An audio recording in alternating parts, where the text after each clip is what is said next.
Hi there, everybody. I'm Dan Russell. It's my extraordinary pleasure to introduce to you Ben Bederson from the University of Maryland. I don't actually remember when I first met Ben, but it was in the dim, dark internet past many years ago. He's been here for the past 2 weeks as a visiting scholar, which is a rare and distinguished thing in and of itself. And so we've been sort of hanging out in Building 1200, doing marvelous things, and he's been visiting around with some of the people here at Google.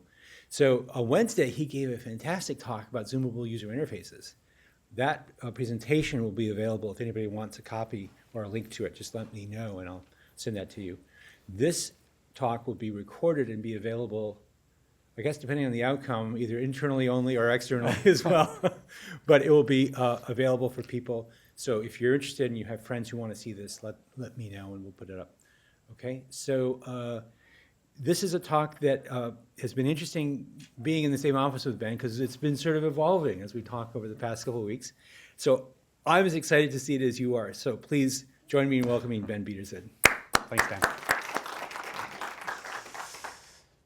Okay, so this is a talk about education and how all of the excitement around online education is changing what we know about things, and especially from my perspective as a university professor at a traditional university with lots of buildings and all that kind of stuff, what that means, right? And how does this new online education impact the new stuff, or impact the old stuff? So the reason for the kind of swarmy title, SMOOCH, is I'm trying to figure out, and I'm hoping you're going to help me in this next hour, figure out what is the value of getting together. Why are we occasionally face-to-face? Why is there's all this excitement and all this good stuff about learning online? Are we done? Should we shut down our universities? Or is there some additional value in getting together? And if so, what and why? And how do we make it better as a key part? So just a very brief bit about history. All technology has a history, but there is a particularly long history in trying to take advantage of new technologies to enhance education. Notably, correspondence courses in the early 1900s were very, very popular in this country. I personally have some experience with television. Not only is there PBS and Sesame Street, but in the 1970s there was a program called Sunrise Semester. Anyone ever heard of that? So CBS had a national broadcast of excellent university courses. And I know because my father taught one. He was a physics professor at NYU. In 1972, at 6 a.m., he taught a course called Physics and Society. And I was a kid. It was really dramatic for me that my kid was on TV, and I got up to watch it one time. Which is an important point, because we're going to talk about motivation. I think that's a fundamental issue that we can't ignore. There's, of course, also distance education has also been around forever. This past fall, I visited South Africa and visited UNISA, the University of South Africa, which is interesting because they have 300,000 undergraduate students, none of which come to campus. So I was like, wow, we're going to have great conversations about MOOCs and all this new stuff and see how they're taking advantage of it and what their different contexts were. And it was like all like bubbling, and I brought this up, and they're like, "That's totally. Why would we care about that? That's totally irrelevant. We don't do that. We do correspondence. Our university has the biggest post office in Johannesburg, and their own printing presses." I'm like, what? They don't have the bandwidth, right? So they are still supporting their whole country through online video, and it works, right? I mean, it works to a certain level. All right. So last year was the year of the MOOC. If you didn't see this article, you probably saw one of these other ones. I counted 6 mainstream articles on the New York Times on MOOCs, plus dozens of other ones.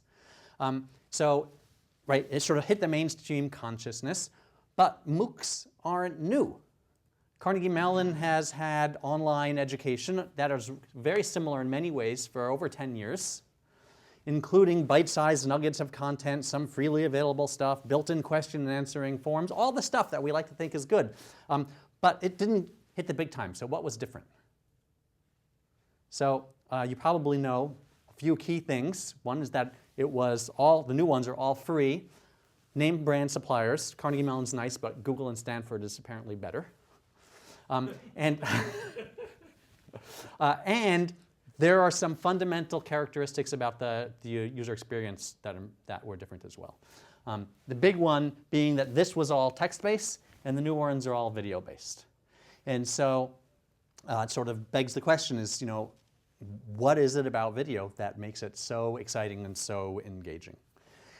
The other thing is that a combination of free and these other elements broadened the set of stakeholders that are interested.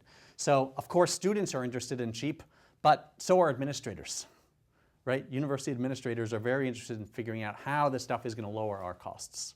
Instructors are interested in how the stuff is going to improve the quality of education, and everybody sort of more or less wants to see better, broader access.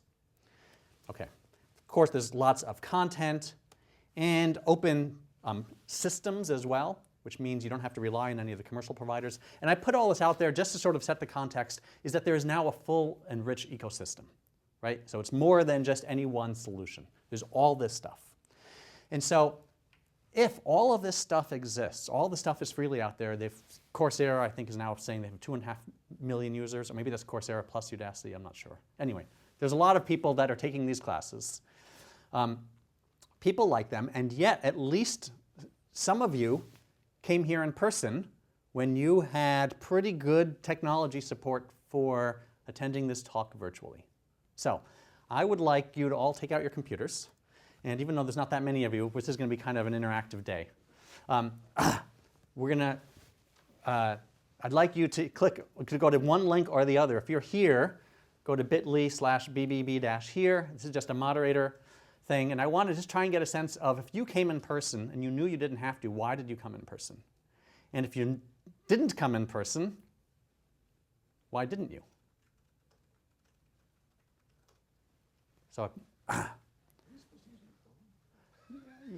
yeah, it occurred to me after the fact in the talk announcement, I should have asked people to bring laptops because we're going to do a few. Well, phones will work. Phones will work. First, heavy phone you have to carry.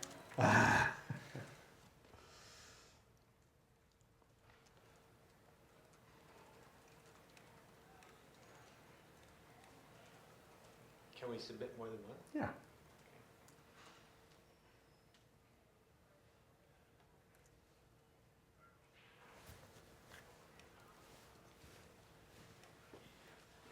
Oh, that's interesting. Try it like this. That's better.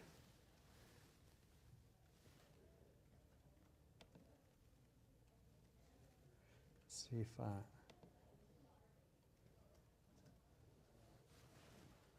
okay. So as the starting to come up. Oh, what was that? You need the URL? It's bit.ly and then either bbb-here or bbb-not here. -not-here.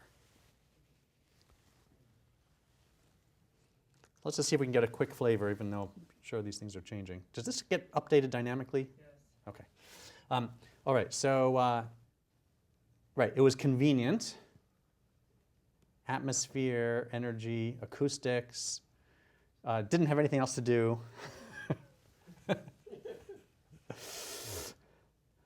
The moderator had no choice. Didn't trust the technology, right? Nuances, convenience, technology. All right, so that's kind of a few themes there. And didn't impossible. More efficient.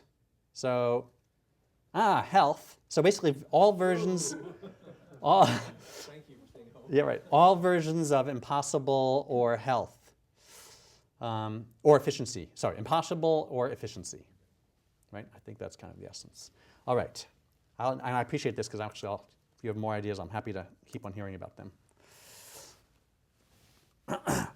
So, one of the reasons I did that is I'm kind of curious, and I think but the key thing I wanted to get out of this is that there are clearly trade-offs, right, in different forms of education.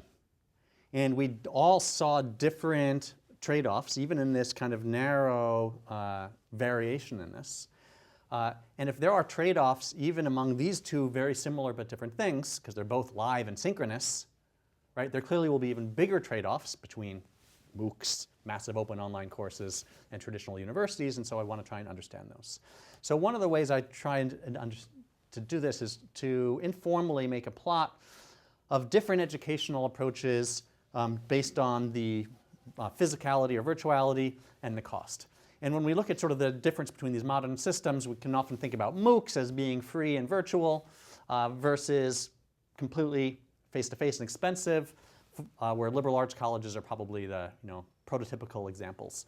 But there are lots of other examples, bigger universities, community colleges, which often have some more likely to have some virtual component and are less expensive. And then there's also the commercial online universities, and there's very different versions of those. So that we kind of know about, but what's interesting is there are also things in the middle. So University of Maryland has what's called a Shady Grove campus, but it's not really a different institution. It's not like one of our 20 different University of Maryland universities. It's actually part of my campus. It's the same degrees, but we basically lease some office space over in Rockville, about 40 minutes away where there's some other population centers, and get the same professors to go and teach over there, and students that live over there can take some of their courses in that facility because it's more convenient.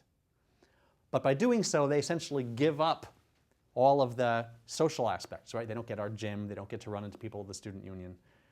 They're not really office hours, and they give up all that stuff. That's sort of interesting because it's in the middle. This was more of a surprise to me. University of Minnesota in Rochester has online courses, but face-to-face social. So they have a nursing program and a few other programs where they lease space. It's like the second floor of a mall. I haven't been there. And students get together there for office hours and for study groups and to be able to work together on projects. But all of the courses are online. So the point of this, and of course the other thing is that all of the physical ones are strongly and actively considering ways to have more virtual movement. And so if there's all of these different ways of doing things, that means our society clearly recognizes there's lots of different points in this trade-off space, and we might be able to pull values from one and apply them to the other. Okay, so I want to look at a little bit more as to what the nuances are that Dan thought that he might appreciate by coming here face-to-face, right? What do we get by coming face-to-face? And by being aware of that, my goal is to try and then say, what can we do to improve our face-to-face, right? Based on all this stuff. So I started off by saying a little bit about motivation. I want to go back to this, right? Books have been around for a long time. They're wildly successful, right? And now you can buy them used for $1 or $2 and more or less take any class and learn anything you want. And lots of people do that. Of course, a lot more people don't do that, right? And so it's not that they don't work, it's that they only work for some people. There's a motivation problem. And what the new version of MOOCs, the new video does, is not so much that they do something better, it's that they do it differently for a different set of people. They offer a different set of trade-offs. So they increase the number of people that can do it, or that choose to do it, but there's still many that don't. And right, I think you've probably all heard the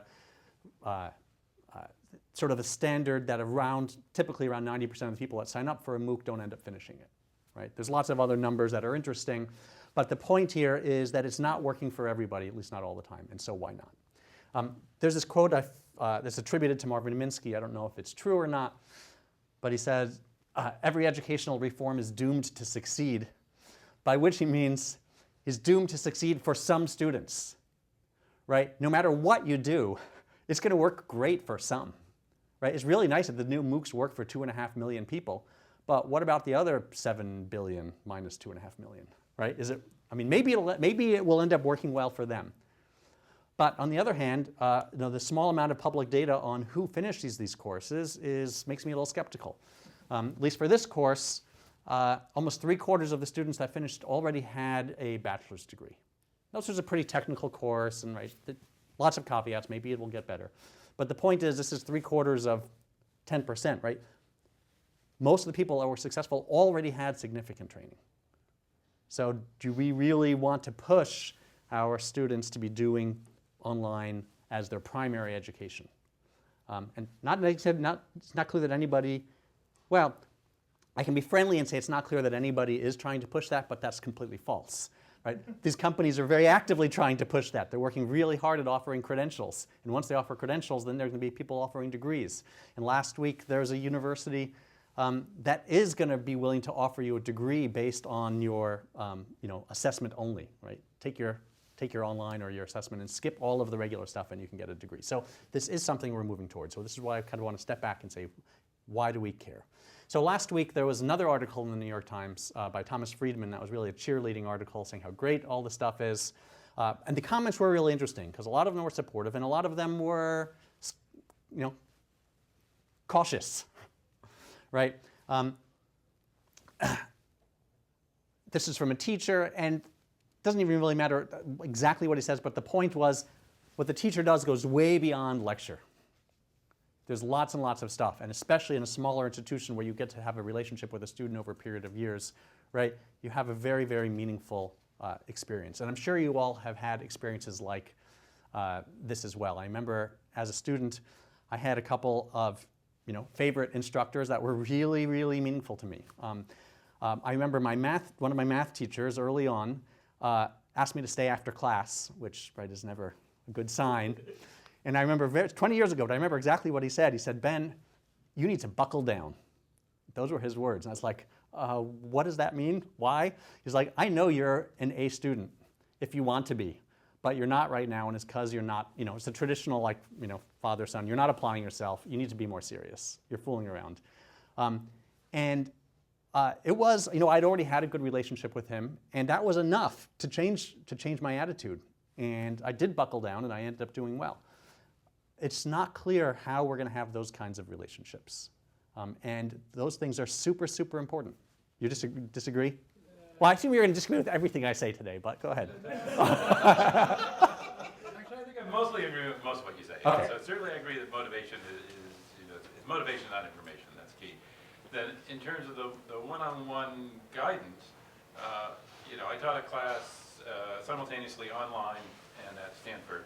And I felt like I knew really well about a dozen people in the classroom at Stanford, the ones who came and sat near the front and went to office hours and interacted with me. And I also knew really well about a dozen people online, the ones who were in the discussion forums all the time, and we had conversations back and forth. Now, so in that sense, they're equal. In terms of percentages, certainly much lower percentage for online, right. But I felt like I had the same type of one-on-one presence with these people, even though they weren't physically in the office. Right? And I could write them a letter of recommendation just as well as I could for a student in the classroom. I mean, I will definitely accept the argument if I delete as well as. So I certainly agree that you can have a non-trivial relationship, and I think there's a question as to whether it's really the same kind of relationship and whether it's as good as, right? Some people are willing to have a girlfriend that they've never met, right? So we know that you. So, The microphone died. It was really. I guess I hear you. I'm a little skeptical, but maybe you're right. Maybe you're right. All right. I think I've said most of this. Let's go on. Okay. Mark Guzdial, who many of you may know, is a well-known Georgia Tech professor focusing on CS education for many years, and his perspective is that teaching is not about lecturing. It's about figuring out how to teach. Right? There's lots of different modalities of teaching. There's lots of different ways of teaching and engaging. And one of his concerns is that online video is fine as one modality, but there's lots of different modalities. And even if you do different things on video, it's still a little bit too constrained, and it's just not as enriching. And as an example of something that might be a little bit harder to do in video, I'm going to tell you a different undergraduate experience I had by my other favorite professor, Annette Kolodny, who was a women's studies professor at RPI, which was an interesting place for her. And one day we came in and all the chairs were arranged in a circle, so we sat down in the middle, and we were told that some students are going to sit in the middle, they get to talk, and there's a bunch of other students that are going to be on the outside, and they can only observe. And if the observers want to talk, they have to tap the shoulder of someone on the inside, they swap, and then only the person on the inside can talk. And the reason for this, we were told, is so that we can really focus the discussion and make sure that if you're going to say something, you're not just randomly blabbering, but you actually really were deliberate about choosing to say something. Okay. Of course, that's not why she did it. This was all a subterfuge. She had one student who was observing and coding the interactions for the class and counting something. And the thing that she was counting was the sex of the people doing the tapping.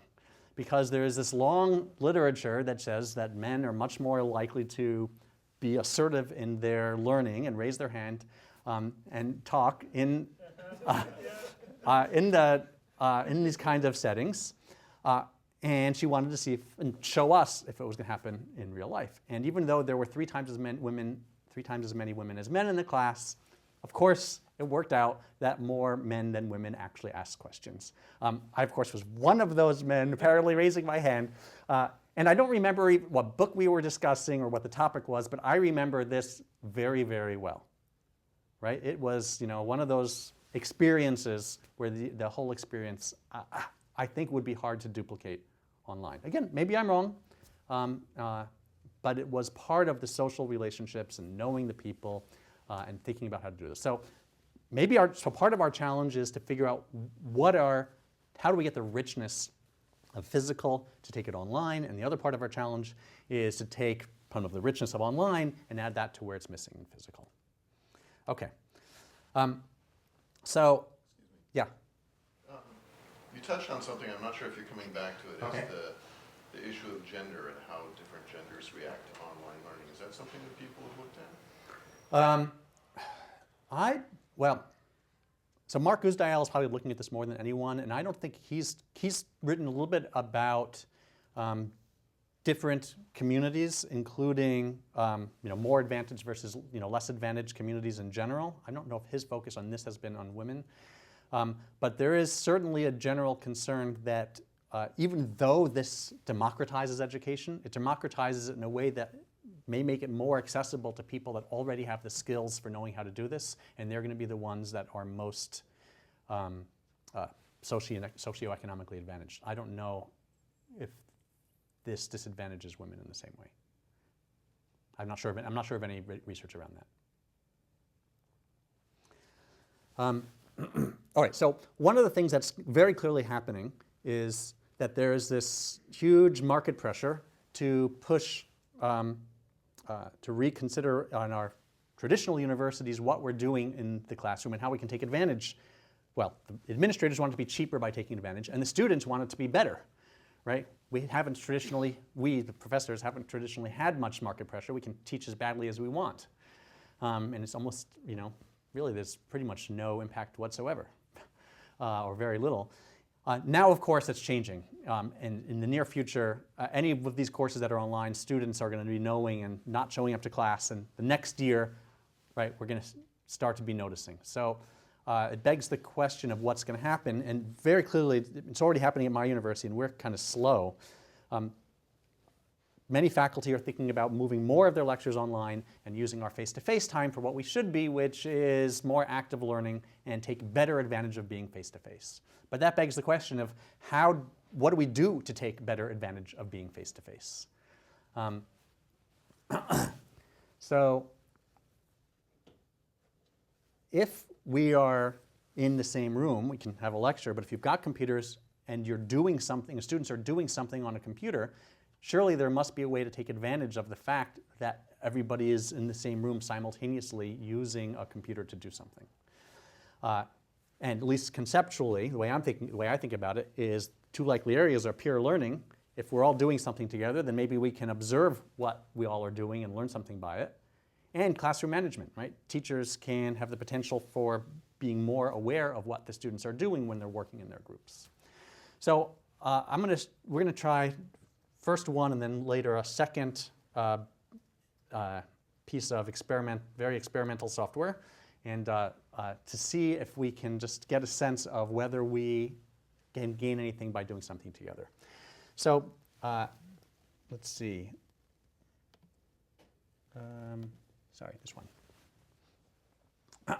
So if you have a computer, this is going to actually work less well on a phone, but maybe it'll work. Visit this URL, xparty-umd.appspot.com. And this is a tool we've been building. I'll show you how to log in just a second. Actually supported by Google and motivated by Dan's power searching course to say if people are in a classroom or learning to search together, then how can we figure out what's going on when they're doing that? Wrong one. All right. So what you're going to do is you're going to log in as, there's a student link on the top right. Again, this site unfortunately was, well, actually it's okay. And what you want to do is just put in a pseudonym and the activity code 07186. What's the URL again? xparty-umd.appspot.com. Okay, good. I see a bunch of students logging in, right? So I can see in real time who's logged in. And then there are two tasks. These are actually taken from a Google a Day from this morning. The first task is the golf club task. The earliest golf club to form outside of Scotland came into existence in 1766 in what country? And so I will, actually I'll log in as a student too, just so we can, for those of you without computers, just to demo what's going on here. 086. All right, so you'll just do your search over here, or if you're in mobile, it'll be down lower. You'll see links. You can click on a link. I'll say golf history, right? Click on a link, and then you can rate those links as helpful or not helpful. So as you're doing that, I can go over here and see what kind of queries people are doing. So for this query, interestingly, nobody has typed in exactly the same query yet. Few of you those queries have resulted in links that you've followed and then rated those pages as being helpful, some as being unhelpful. Okay? And especially for those that are not doing it, we can see something about how are people thinking about this, right? A lot of people are using exactly the same terms from the question. Some people are changing it and realize that golf club might be, I'm guessing, actually let's see who this was, because it's a different golf course. Dan. Not another Dan. Is it Dan here? Oh, so what made you at the beginning change golf club into golf course? I can guess, but I'm curious what you're thinking. I wasn't thinking of anything. It was just instinctive. Interesting, but it's interesting because golf club is the literal term, but golf club is tricky because it means the actual thing that you're swinging as opposed to what the question is really getting at, which is the place that you do your golfing, right? And my guess is this is probably why it ended up on a Google a Day, because a lot of the Google a Day queries, in order to be successful, you have to take some word in the question and somehow transform it into a way that's going to help you more likely see this. Golf history, Gulf of Mexico. Right. Right, okay. We can look at the words that people used in their queries. This is, sort by frequency, there we go. Right, golf, club, date, right?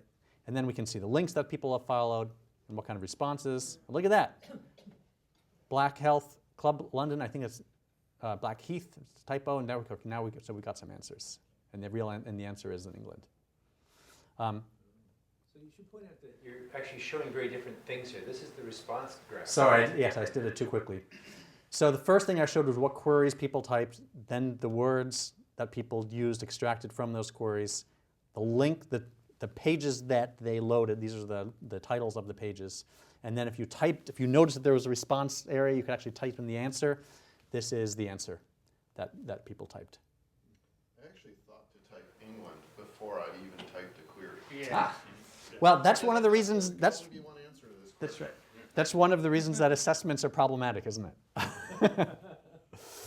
So in essence, what we're seeing is kind of a real-time update of what everybody's doing to solve this problem collectively, or individually, but you're seeing the collection. The collective aggregation of all of the activity in real time as it's happening.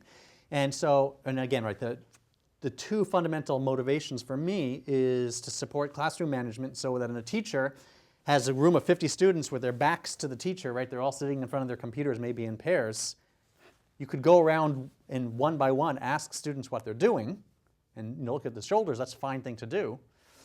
But seems like it's a lot nicer if you can do that with some dashboard that gives you an overview of what they're doing. And then secondly, currently this aggregated view is only on the teacher's display, sort of designed either for a tablet and or for shared display in the room. But conceptually, some of this information could be pushed down to the student's view so that if you wanted to give the student some aggregate view of what the other students were doing, we can do that as well, but we haven't decided exactly what that information should be. So this is it was originally called Search Party because it's a group of people searching together. We're now kind of generalizing it so we're calling it X Party. And the thinking is that rather than focusing it, search is just one specific activity, but really, at least conceptually, this should work for any kind of computer-based activity in a classroom. And so we're exploring a few different technologies for how to build that. One is to try and make it easy to build specialized web apps like this, sort of a platform for doing that. And the other is we have a plugin, a Chrome plugin that'll put a banner on top of the page, so it'll work with any existing website and do some very minimal monitoring of that website or let you type in the answers. But that way you don't have to go and do any work for creating your new website. So there's kind of a trade-off, as always, between how much custom work you want to spend versus the richness of the observation of the student activity you can get. But the interesting idea here is to try and think about if you've got a collection of students that are doing something synchronously, how can you take advantage of that? With the Chrome plugin, do you somehow tag a tab that you're doing stuff for the course? So, so the answer is no. Actually, I'll just show you I can show you really quickly what it looks like. Point queries on the side are going to be Exactly. So anyway, so the answer is today. The answer is no. So so if you go to now any website where we get this, it just pushes down this little thing on the top. We disable some things like it won't run on your email, on your Gmail, and a few other things. I suppose we should disable porn sites. But this is supposed to be in a classroom setting. We would just inform students very clearly that anything you do on your browser when this plugin is on is going to be tracked except for the following things. That's one. You open a new tab? Yeah.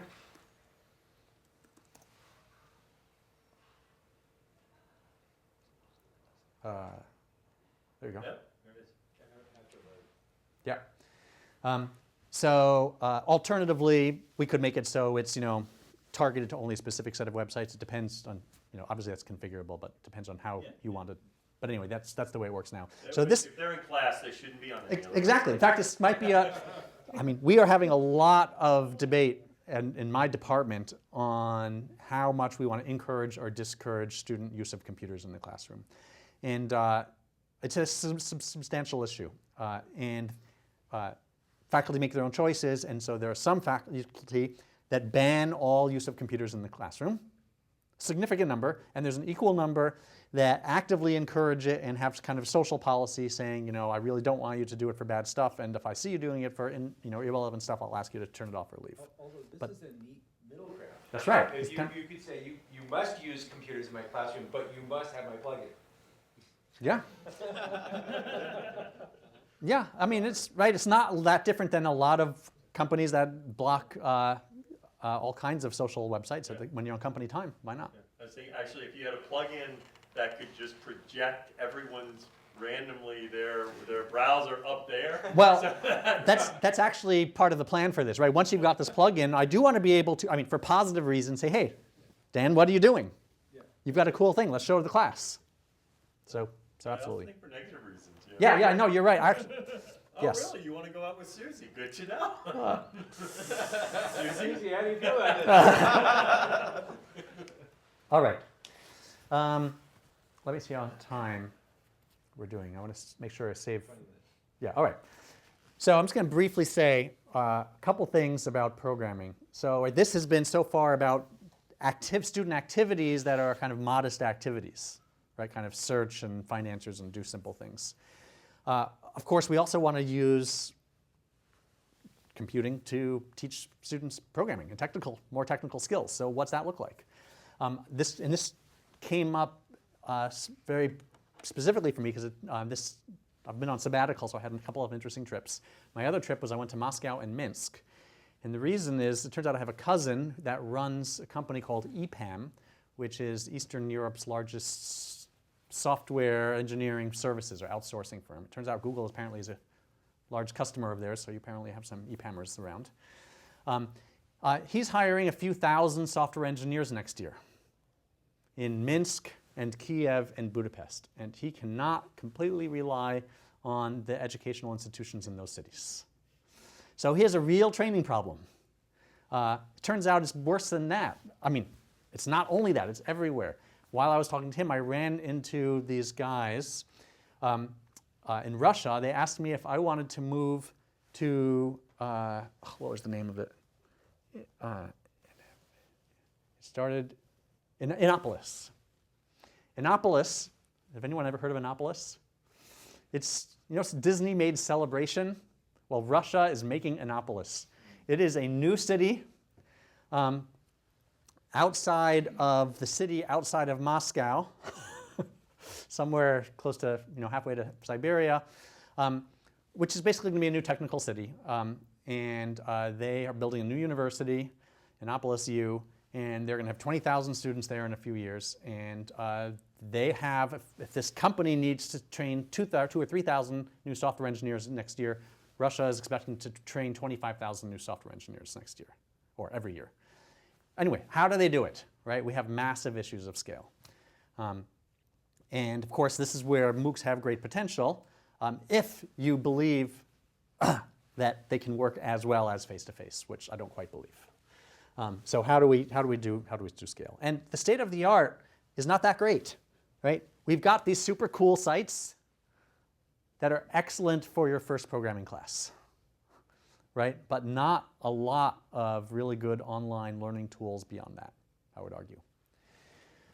So how do we scale up the learning technologies? So one answer is, so the X-Party vision is that when you have your students doing these things, what kind of higher level metrics are there that we can monitor to show the dashboard of their student programming activity?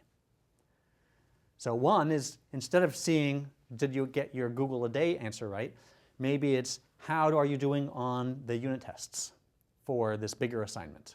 And see, this is sort of what, at least I understand, Udacity and Coursera are doing behind the scenes, right? Doing this analysis of student activity after the fact. But can we integrate this into the teachers' dashboards in a real-time setting, especially for, the real-time is important if it's a face-to-face classroom. And if not, I think we need to, unfortunately, take the good work that these guys are doing in the proprietary settings and democratize them and make them available to all of the teachers, which is not yet done. There are a couple of interesting specific efforts that are being done. One of my colleagues, Bill Pugh, some of you may know him. He had spent some time at Google over the years.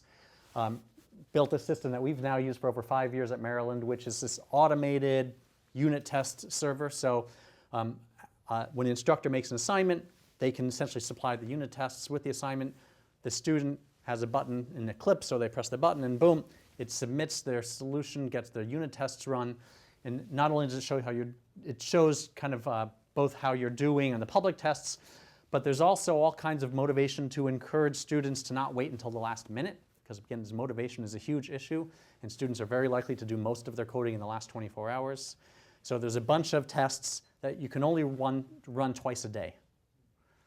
And so you have to, if you start earlier in the assignment, at least you'll get more feedback there. It also has integrated code review, so it has support for some peer oversight.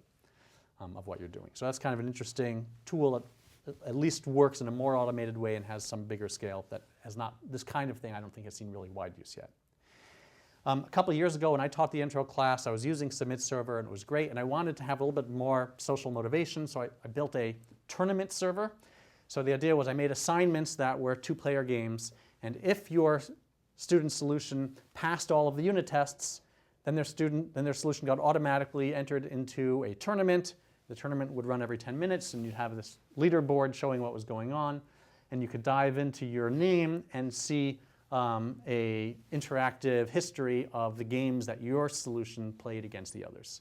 So it was both kind of fun and motivating, and would let you kind of see how your system worked against adversaries. This was interesting, because going back to how well does this work for women, this worked incredibly well, in Marvin Minsky's term, for a few students, right, or for some number of students. Right, I got emails in the middle of the night saying, "Oh man, this is awesome! You know, I've been working for 36 hours, and I'm at number 2. I'm going to get to number 1." And right, it's like, yeah, this thing is working great, and I was really excited. Until I did a survey at the end of the semester, and I found out that half the students never logged in to look at the tournament server. Right, so there's this very different distribution, and basically the people that were motivated by competition or because they were doing really well were super excited. And then there are others that either weren't doing well and didn't want to see where they were, or they just couldn't care less. In fact, I had one, actually she wasn't a student, but it was a colleague of mine, a woman, who was actually kind of mad at me for doing this. She was offended.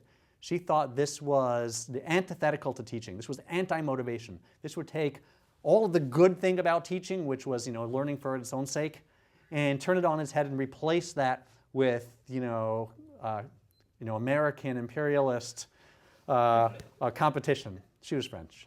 But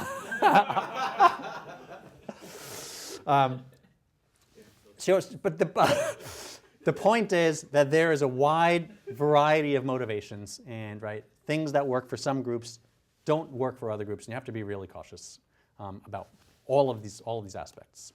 All right, so I've got 15 minutes. Okay, just enough time. So I'm going to just tell you very briefly. Where am I going with this? 2 things. So first of all, I'm building a new course. Has to be new, so I can start over and throw away all the old stuff we've done and see what can I do that's going to build on top of all the things that we now know and take advantage of these MOOCs and hopefully do better. So there are a few key characteristics for this course that I think also have the potential for having some more general utility. The first is, like the MOOCs, it's going to be competency-based. Right? Our universities are time-based. You take a course for a semester, and then you see how well you do. Instead, I'm going to promise all of my students an A if they complete, or they can withdraw, which has all kinds of implications. Going to have milestones every few weeks, and if you don't pass your milestone, then you can't advance to the next milestone with that cohort, and you sort of stay behind. It's going to be a whole bunch of mini courses every few weeks. It'll be a flipped classroom, right? It will have all of the content online, and the classes will all be doing some kind of activity. Hopefully using technologies like X-Party or whatever technologies we can come up with, breaking students into groups, problem solving, peer learning, right? Try and take the best of active learning and see what we can do. And it brings up this really basic challenge. When I was starting to think about this, I emailed Mark Uzdial and I said, "Hey Mark, the master of all this, can you just point me to where is the literature? I'm having trouble finding the literature on how people use active learning in the classroom to teach technical topics, because this is what we're all saying you should be doing." He said, "Oh, no, there isn't any." There's a few ad hoc things that people are doing. So that's kind of an interesting issue, clearly, that we need to do more of it. Going to it can be very problem-driven. So instead of focusing on the technology, pick a fun problem, have students build simulations for artificial life and environmental simulation, so they can build little creatures that respond to whatever rising water. And then their creatures will start by running on their own little simulations, and when they get good enough, then they will interact with others in this world. And one of the lessons I've learned is it can't only be competitive fighting metrics. there have to be cooperative metrics as perhaps being the primary thing to motivate people, or going to have the same kind of issues again.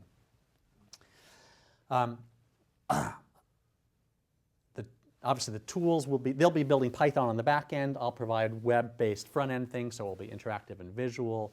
It'll be mobile. Have your little creatures connect to the real world so you can control them by texting. So anyway, it's going to be a fun thing to do. This is my spring project to see if I can develop this course. So hopefully in a little while, you'll see. One comment about Yeah. the game you played that it's interesting. I think in sports they all know this, but the challenge is you put everybody in one pool. And you'd get the same thing if you had, if you think of a sport and you're playing one-on-one basketball, right? The reality is the problem is they're all in the same pool. And, there's one thing about the competitiveness, but I do think the other challenge is there's a single winner and it's all in a common pool, Right. as opposed to having much smaller cohorts that, Yeah. where there's some sense of relationship. Yeah. So that's a good idea. So maybe there should be multiple levels. You start off in your own world, and then you get to pick your friends, and maybe you work in a world of 3 or 4 people, and it grows, and maybe eventually you get to the broader world. Some people may want to be in that, more bigger, but most Yeah. won't. Yeah. All right. Good point. I think sort of figuring out this dynamics of how you get the students to work together, even if it's just their students' systems working together, is important. Okay. All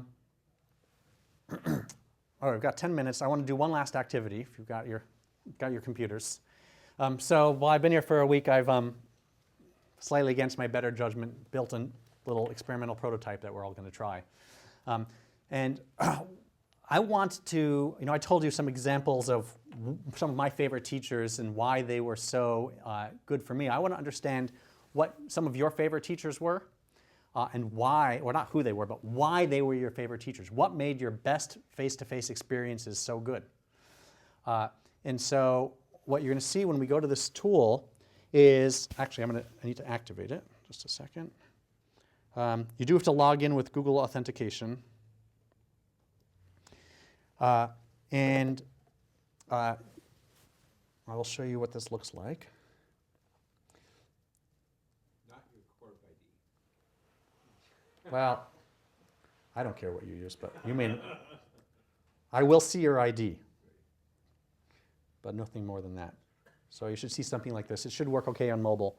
You're just going to ask a question. And then what we're going to do is I'm going to be able to now show you this. You can enter things multiple times. No one's there yet. People able to log in? Okay. So we're going to go through a couple steps. You can enter multiple things if you have multiple favorite things. Oh, wait, there we go. Actually, I'll make this a little bigger. We can see what you're finding, and then I'm assuming we're going to get a lot of things here, and then we'll do a little group analysis of see if we can figure out are there any classes of things that made them work or not work. But I'll give you a couple minutes to enter things.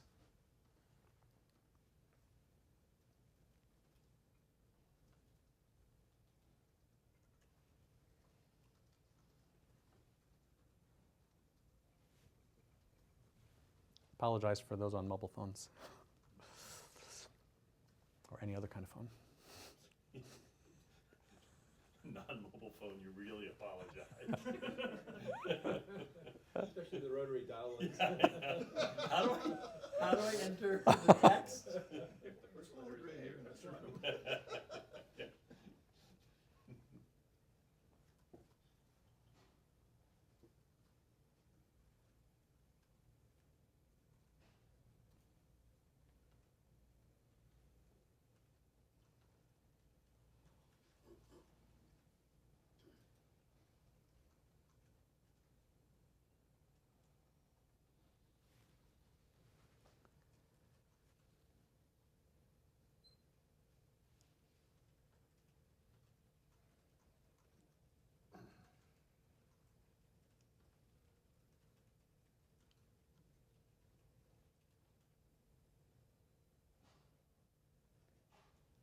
So I apologize for displaying email addresses. I'm just displaying nicknames. I'm not sure why sometimes nicknames show up as email addresses.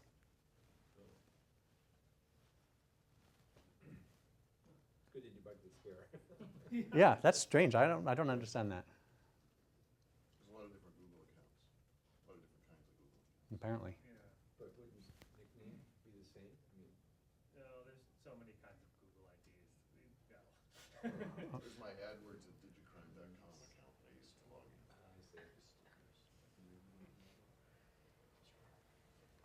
All right, I'm hearing the amount of typing noise decrease. All right, so now what we're going to do is we can read through these, but I want to see if we can collectively look at these and see if we find any way to cluster them. So I wrote a lame textual cluster analysis myself, and then you guys are going to help me say we'll break them to 3 clusters. So, and we'll try that.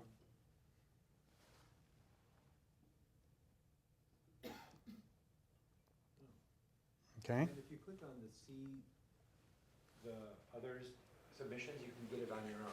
Oh, yeah, you can see this yourself. Correct. There was a link in the bottom of that page. And now, so we can see a tag cloud.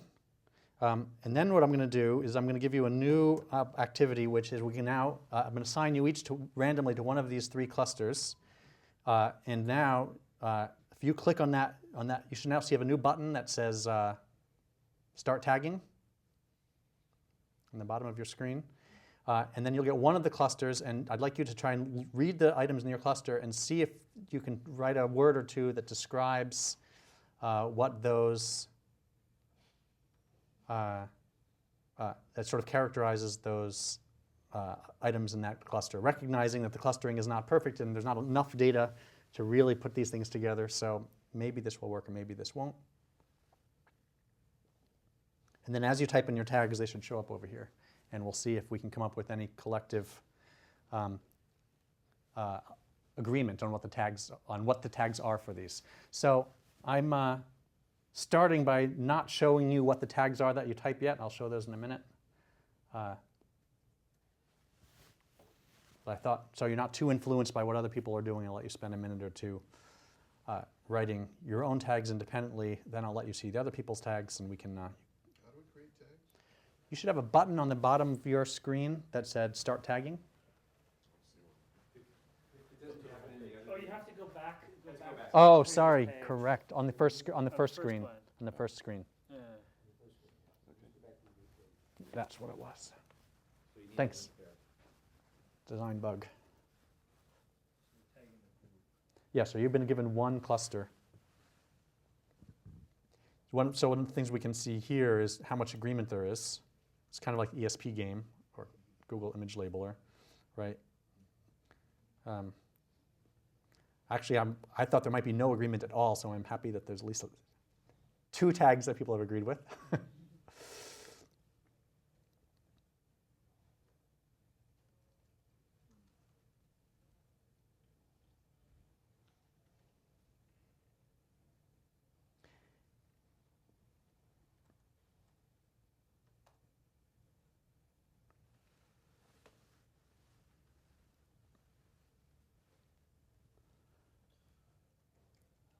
I'll give you another minute, then we'll look at the tags and see if it made any sense. And of course, the point of this is not that my clustering algorithm is surely particularly poor, because I did it in a few hours. But the point is, right, if you've got a classroom of students that are trying to think about something together, then what are the tools that we might be able to develop, to collectively learn from each other and think about what's going on. All right, so let's see what these are. So this group said there was experience, stories, approach, real life, anecdotes, practical, passion, anecdotes, real worlds, similar, passionate. So Anecdotes appears twice there. it's capitalization. I didn't. All right, I clearly. Lowercase everything. Okay. Code review would have Yeah, right. Okay. Fair enough. Touche. Okay, caring. Wow, so there is definitely a different feel between these clusters, and there's definitely some consistency here. Personal goals, social, personal, caring. Excellent. Lowercasing and alphabetizing shows a lot of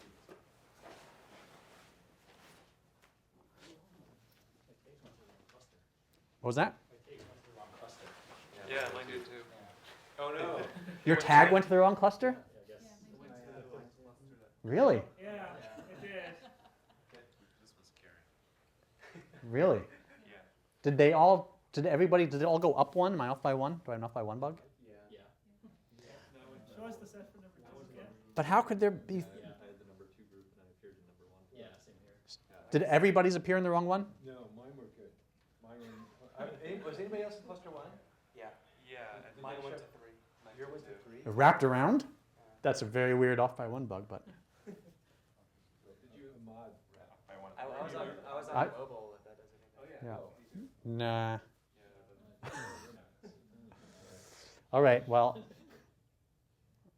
You have a log file somewhere you can debug this, right? Yes. Send us a postmortem. Okay. So the technical postmortem is interesting, but not the point. Well, I mean, one of the things that's interesting is that there is, as you point out, in cluster 3, there's a bit of agreement there. I think on all three clusters there's some agreement. And in spite of the fact that your clusters weren't very good to begin with. There were several things that talked about real life experience in all of them, and several of them that had passion in all of them that probably should have been clustered together Yeah. rather than where they were. That's entirely. I don't do synonyms or n-grams or anything. It's just words. That's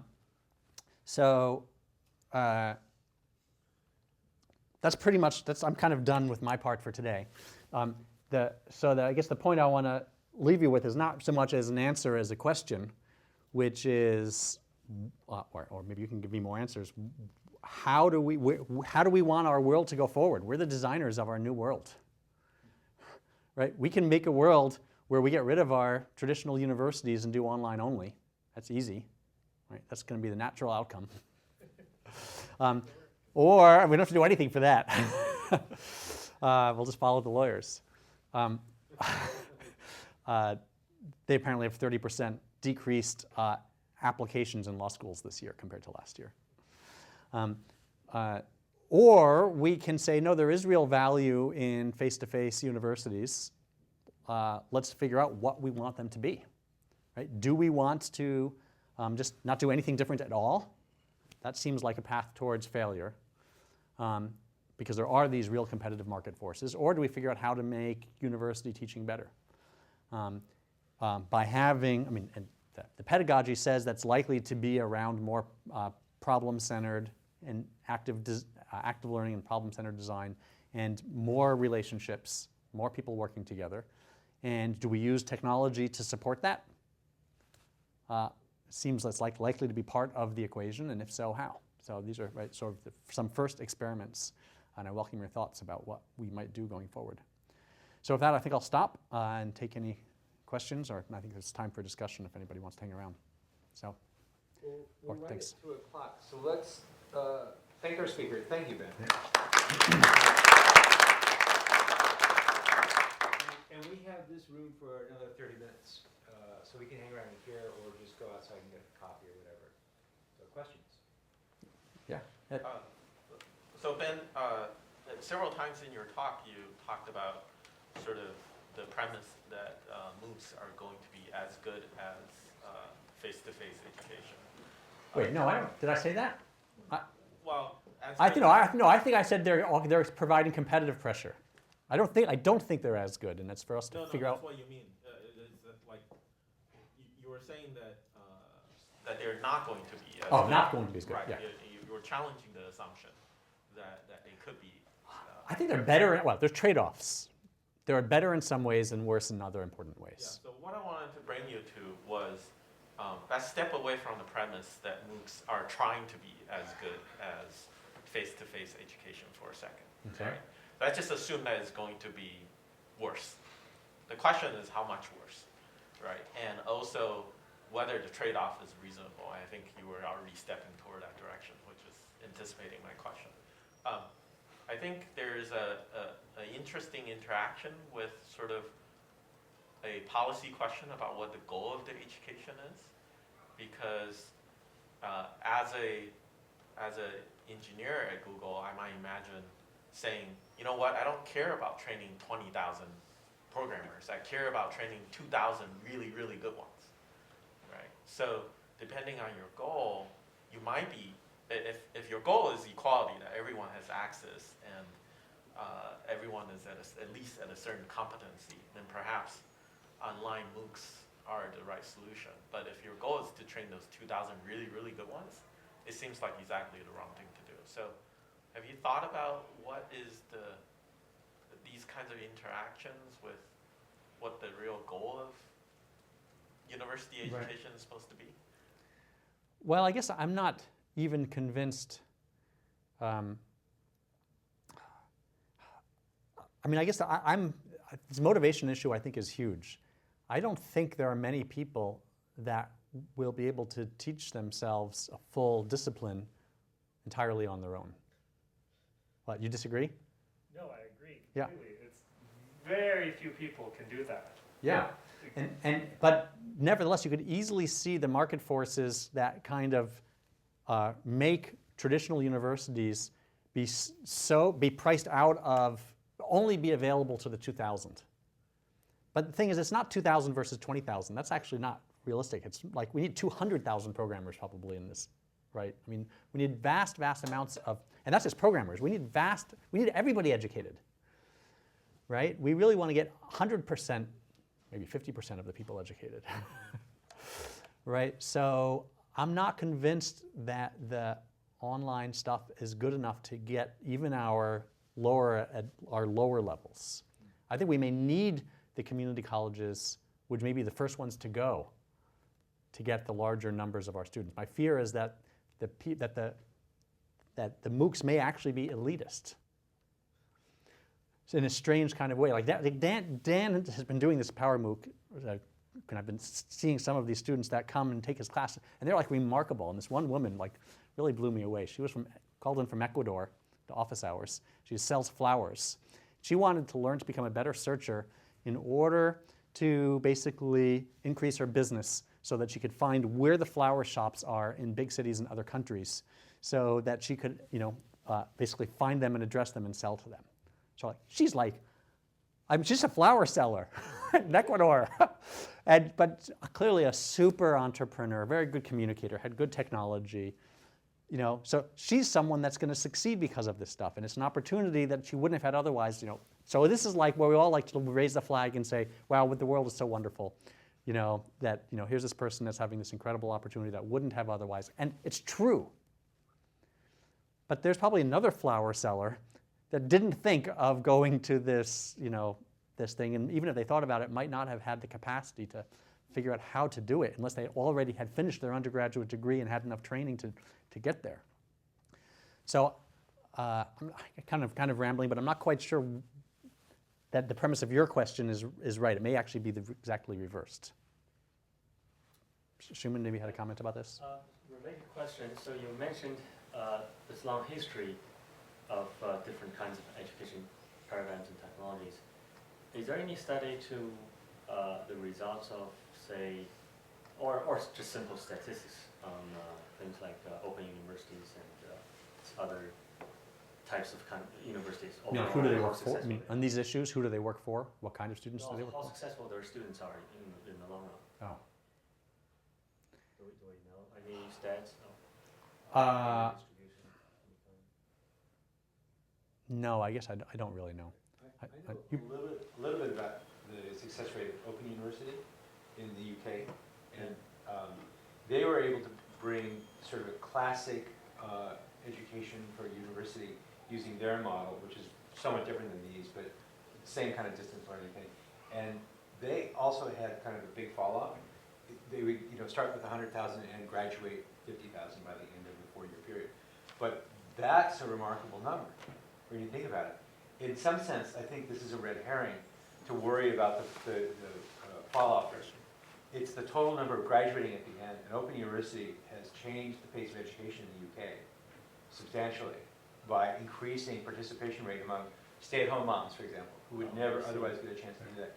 So it really changed the class structure of education in the UK. Well, it's a really interesting case study. I half agree with you. I mean, I agree that looking at the overall impact, the number of graduates is is crucial, and that's right. 50,000 new students that wouldn't have graduated is fantastic. But that doesn't mean that you can shut everything else down, right? That our society is, the way society works is there are ecosystems, and we have lots of different kinds of learning environments. So that's 50,000 students that might not have gone to school, graduated, but there's a whole bunch of other students for which this doesn't work. So if it fills in a niche, right? If it fills in part of this, trade-off space that supports a set of students that wouldn't have been supported otherwise, then that's great. Right? But my fear is that if it pulls people away from other things because it's so much cheaper and it provides lesser quality, then you actually have a hard time finding your 2,000 top. I think of a similar example in China. So when I entered university, that was a year that had previously 10 years of closure of universities. So there was 10 years of backlog. So reportedly, 1 in 100 people got in that year. So there's lots of people who were qualified and wanted to have a higher education, couldn't. I remember China actually had a so-called CCTV university, this Chinese Central Television network-based university, and they offer university classes. And I actually know even a personal friend who went to that kind of university. I don't know how successful they are usually, but probably had the same impact. That is, there were people who at least felt like they had some version of a higher education that they wouldn't otherwise have had. My friend who went to today's president of a major investment bank in China. But so at least maybe they have a role to play. Yeah, sure. I would love to know the data on that. I don't know. I'd love to know. Yeah, right. Clearly, there's a role for this. I just I guess obviously I have my job to try and protect. So maybe this is all just protectionism, right, in a disguise of quality. But I guess two issues. One is I want to think about what do we want our society to be, and my gut says we probably don't want to shut down our universities. And in order to do that, in order to not do that, I think we need to think about what is the value of universities and be more clear about what is it they do and how to make them better, right? So part of this is me trying to think about that and try out some small experiments on where are the places where we can take advantage of technology to potentially improve education. Maybe these are not the answer, but they're a week's effort. Let me try a different direction. Okay.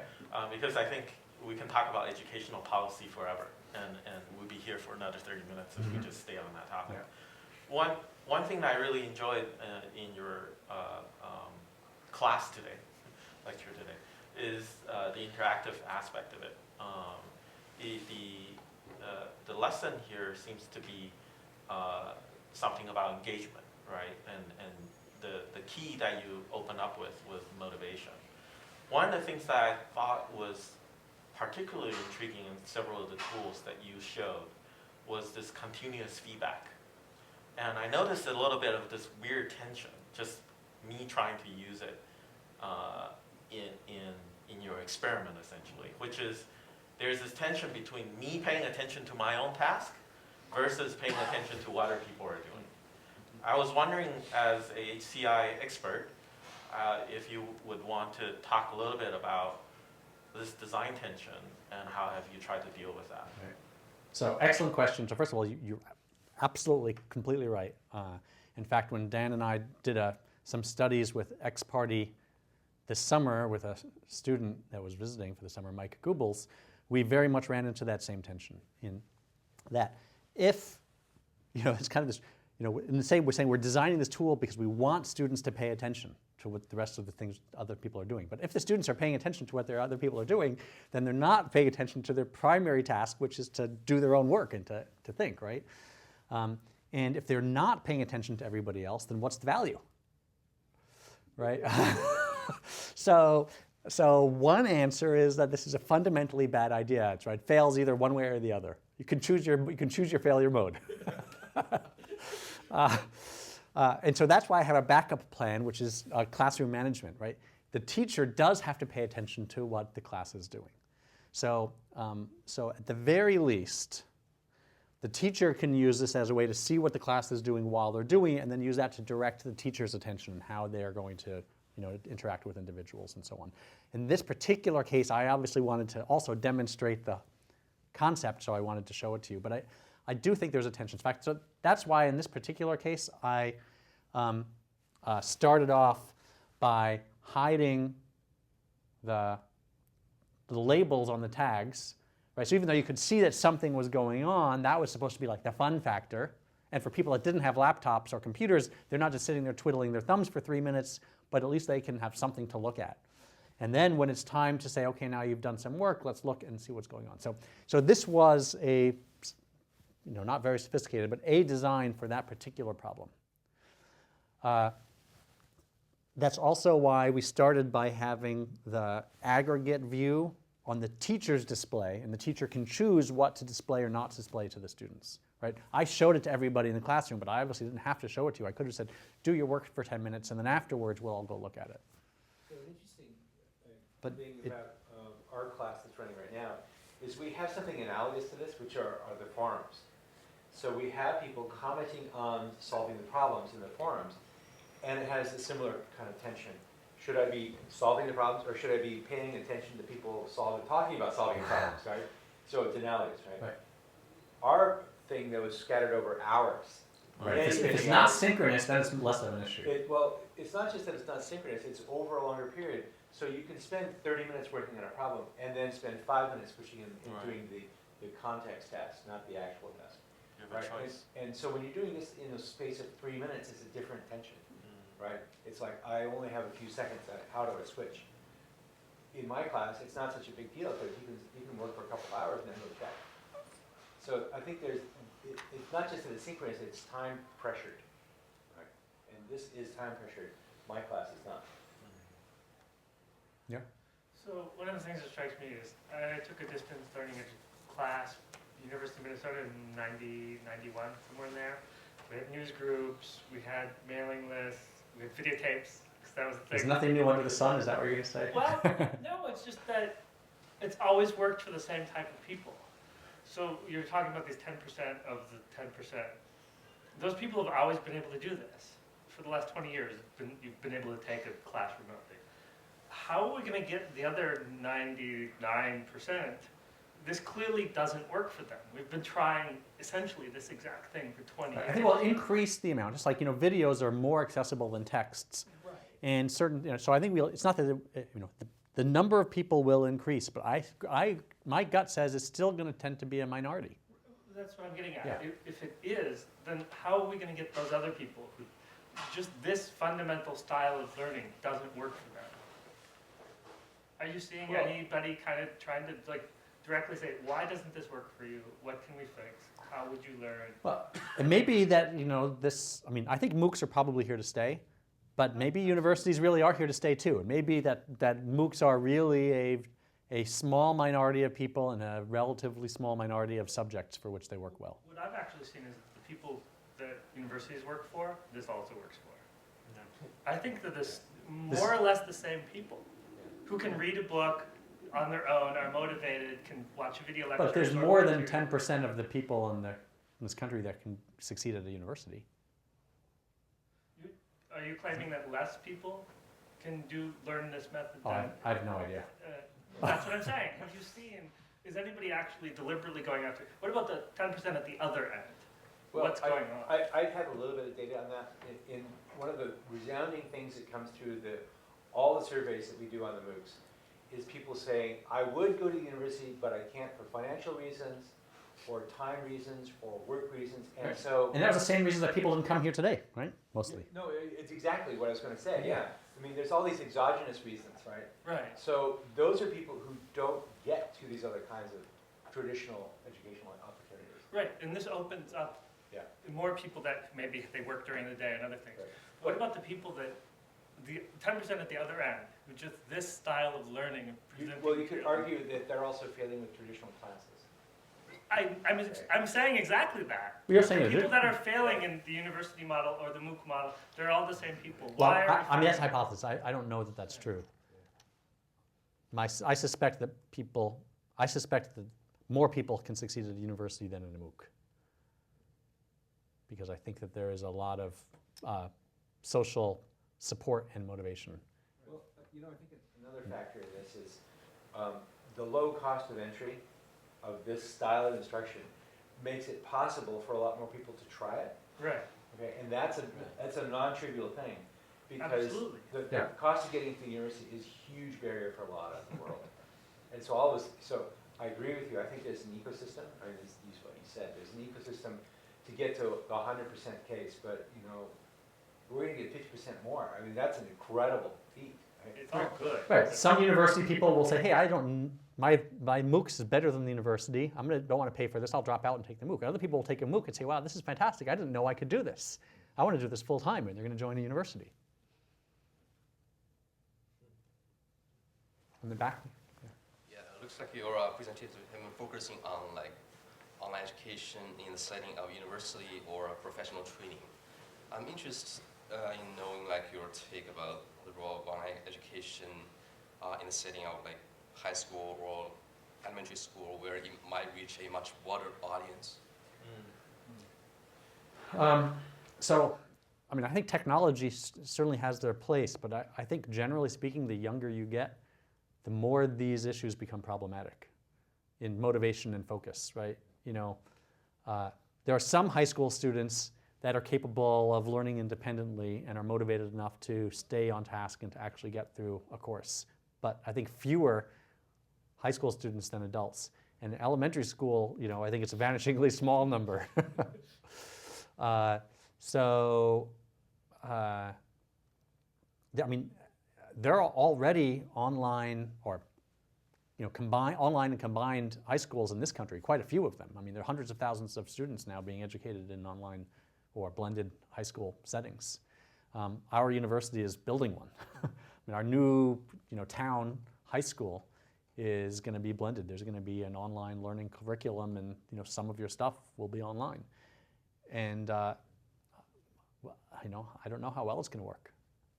So anyway, I guess I'm not quite sure how to answer you, except I think that all of these issues are the same, but probably more so. Yeah, probably just give a concrete scenario. Let's say the kids now equipped with like smartphones and computers, and they grew up with smartphones, and they started touching the computers at a very early stage, very early age. It's going to be computer literate at like age of 5 or 6. I'm sure computers will play a key role in their education growing up. So I wonder how. But just because they know how to use the technology doesn't mean that they have the focus to work, 3 to 5 hours a week for 20 weeks, right? I mean, it's to take what we think of as a course or 10 weeks or whatever, is requires a tremendous amount of follow through that I think most humans don't have without an external force. And that sort of underlies the argument that you've been making, that in a university setting, it provides for that structure and that force that causes you to stick with it. Yeah. All right, maybe one more question. We should let people go. Yeah. So during your presentation, you mentioned that old books have been available for a buck or two, and yet people go to watch these MOOCs and videos online. So I don't necessarily agree with the assertion that books are that easily and freely available. And I think one of the reasons actually why MOOCs are so popular is precisely because they're freely available, both in the sense that they're free and that actually there is easy access to them. Watching a video is actually hardly compares to reading a book. It seems to me just a one-time thing. After you watch the video, then it's difficult to search the video. You cannot use it as a reference after the course is over. And a book seems like 1,000 times better to me than these videos. So, and at the same time, books are not, in my opinion, as freely accessible as the videos in the MOOCs, especially in developing countries. Let's say the basic computer science textbooks, they cost over $100. Mm-hmm. So I wonder if but a lot of them are available. You can buy one that's 5 years old for $3. for a few dollars. But I agree, not in this country, not necessarily everywhere. Although you can get copies of them in other countries. So going to developing countries, you can't do even this, and you hardly need actually any bandwidth for books, do you? So I wonder actually if one step better than MOOCs even is making actually the major books and textbooks pretty accessible as MOOCs are. But I think this goes back to this, what motivates people to actually, deeply engage for a long period of time. And I just think that fewer people you may have the capacity to read a book. I personally barely do. And I suspect most people just don't. I agree with you about the quality for those people that are willing to do it and follow through. I just don't think that most people do. It's just, the web has, if there's anything that interface design has taught us, and especially the web, is that lowering the barriers to entry, right, increases the number of people that will participate. The web, when the web came out, it didn't add anything new, right? There was already FTP and Gopher, right? And so when the web added nothing new. It just increased the accessibility to existing information. Mosaic. Yeah. It added nothing new. Yeah, Mosaic added, not the web. The Mosaic added nothing new. What was HTML, right? It just is a different file format, and particularly ugly one at that. But it made it so that a larger number of people could do a particular kind of formatting that would have been harder for them to do otherwise. And so what the MOOCs do is they just increase the accessibility to the content. It's not that they couldn't reach it through texts. It's just that the way that the market works is that most people won't. So you could pose the same question for MOOCs. So why do people actually sign up about MOOCs? You even need to know that these MOOCs are online and things like this. And it seems to me that it's pretty much the same argument. MOOCs are very widely available, so people will find a way to learn about them. They'll find a way actually to organize meetups and social groups to actually study in these MOOCs and so on. If books are that freely available in developing countries, people will find a way actually to use them. No, because it's not only physical access to the books, it's also the, I'm not sure what the word is, it's the ease of access, right? It's not, when people had Mosaic, right, it made it easier for people to do things, and so more people did it, right? If you have a grocery store that's around your corner, right, you're more likely to buy groceries. If you have someone selling drugs around your corner, you're more likely to buy drugs, right? This is the way the market works. You make things easier to use. In fact, if you make Google search results 1/10 of a second faster, Google makes an extra $100 million, right? So there's all different kinds of ease of access, and the markets respond to that. I guess I don't see why we can't make easy access for books, let's say. But I'm saying it's not just the physical books themselves. The information in a book is harder for most people to access by reading than by watching a video. So the second point about the books thing, trust me, people have tried this. The biggest problem is copyright and publishers. Trust me.